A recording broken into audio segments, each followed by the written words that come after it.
Lok Sabha vote যত এগিয়ে আসছে ততই যেন বিষ্ণুপুর সাংগঠনিক জেলা বিজেপির অন্দরে গোষ্ঠীদ্বন্দ্ব প্রকট হচ্ছে। দলের শৃঙ্খলা ভাঙার জন্য শোকজ হওয়া বিজেপি সম্পাদক সুশান্ত দাকে দলীয় কার্যালয়ে ঢুকতেই দেওয়া হলো না, বসতে দেওয়া হলো না জেলা বিজেপির পক্ষ থেকে ডাকা গ্রাম চলো অভিযানের কর্মশালায়। জানা গিয়েছে বিষ্ণুপুর সাংগঠনিক জেলা বিজেপির দলীয় কার্যালয়ে জেলা বিজেপির পক্ষ থেকে একটি ইনডোর কার্যক্রম রাখা হয়। সেখানে উপস্থিত ছিলেন জেলা সভাপতি অমরনাথ শাখা এবং বিষ্ণুপুরের বিজেপি সাংসদ সৌমিত্র খাঁ সহ বেশ কয়েকজন রাজ্য নেতৃত্ব। মিটিংয়ে উপস্থিত হয়েছিলেন জেলা সম্পাদক সুশান্ত দা। অভিযোগ, সাংসদের নেতৃত্বে জেলা সম্পাদক সুশান্ত দাকে দলীয় কার্যালয়ে প্রবেশ করতে দেওয়া হয়নি, তাকে গেটেই আটকে দেয় সাংসদের সিকিউরিটি কেন্দ্রীয় বাহিনীর জওয়ানরা। এরপরেই জেলা সম্পাদক সুশান্ত দা তার অনুগামীদের নিয়ে কার্যালয় চত্বরে হাতে প্ল্যাকার্ড নিয়ে তুমুল বিক্ষোভে ফেটে পড়েন। স্লোগান উঠতে থাকে অপদার্থ জেলা সভাপতি দূর হাটো।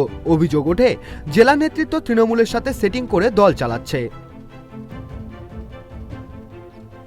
যে দীর্ঘদিন ধরে যারা আমরা ভারতীয় জনতা পার্টি করছি, আমাদের কেন বাদ দিয়ে দেওয়া হচ্ছে, উনি সেই কোনো কথাই শুনছে না। আমরা তাতে পরিষ্কার হয়েছি যে সাংসদ সাহেবের সঙ্গে সেটিং করে, যে সাংসদ নিজেই জানেন না যে তৃণমূল করেন না বিজেপি করেন, তৃণমূলের সঙ্গে সঙ্গ, বিজেপির সঙ্গে সঙ্গ, সিপিএমের সঙ্গে সঙ্গ, কংগ্রেসের সঙ্গে সঙ্গ এবং বিভিন্ন দুষ্কৃতীদের সঙ্গে ওনার সঙ্গ আছে। পাল্টা বিষ্ণুপুর সাংগঠনিক জেলা বিজেপি সভাপতি অমরনাথ শাখা বিস্ফোরক প্রতিক্রিয়া দিয়ে বলেন, ওই ব্যক্তি সম্পর্কে আমরা কিছু বলতে চাই না। ওরা এসেছিল একটা ধান্দার জন্য। যে সময়টা স্লোগান দিচ্ছে সেই সময়টা দলের কাজে দিলে দল উপকৃত হতো। ওকে শোকজ করা হয়েছে, তারপরেও দলীয় কার্যালয়ে আসে কিভাবে?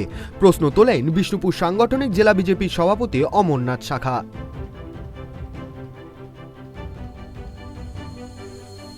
দেখুন, ওই ব্যক্তি সম্বন্ধে আমরা কিছু বলতে চাইনি। ওনারা এসেছিলেন কিছু ধান্দার জন্যে, সেই ধান্দায় কোনো লোকের সাথে গোলমাল হয়ে গেছে, তার জন্যে পার্টি বিরোধী কাজ কারবার। ওই যে সময়টা ওইখানে স্লোগান দিচ্ছে, সেই সময়টা যদি দলীয় কাজে দিত দল উপকৃত হতো। ঠিক আছে, ঢুকতে দেওয়া হলো না, আমাকে ঢুকতে দিল না। ওকে বটে, ওকে শোকজ করা হয়েছে, ঢুকতে দেওয়ার কি আছে? আর তারপরেও আসে কি করে? না, 7 দিনের মধ্যে সেটা কাউকে বলবে, কাউকে বলেছে আপনাদের সামনে বলেছে, জেলা সভাপতির সামনে দাঁড়িয়ে ছিল আধ ঘন্টা, কোনো কথা বলেছে? প্রসঙ্গত সামনেই রয়েছে লোকসভা ভোট। তার আগে গেরুয়া শিবিরের অন্দরে এমন ঘটনার জেরে রাজনৈতিক মহলে ছড়িয়েছে গুঞ্জন। তবে এই ঘটনার পর দলের ঊর্ধ্বতন নেতৃত্ব কি ব্যবস্থা নেয় বা কি বার্তা দেয় সেটাই দেখার। বিষ্ণুপুর থেকে সঞ্জীব মল্লিকের রিপোর্ট, ট্রাইব টিভি।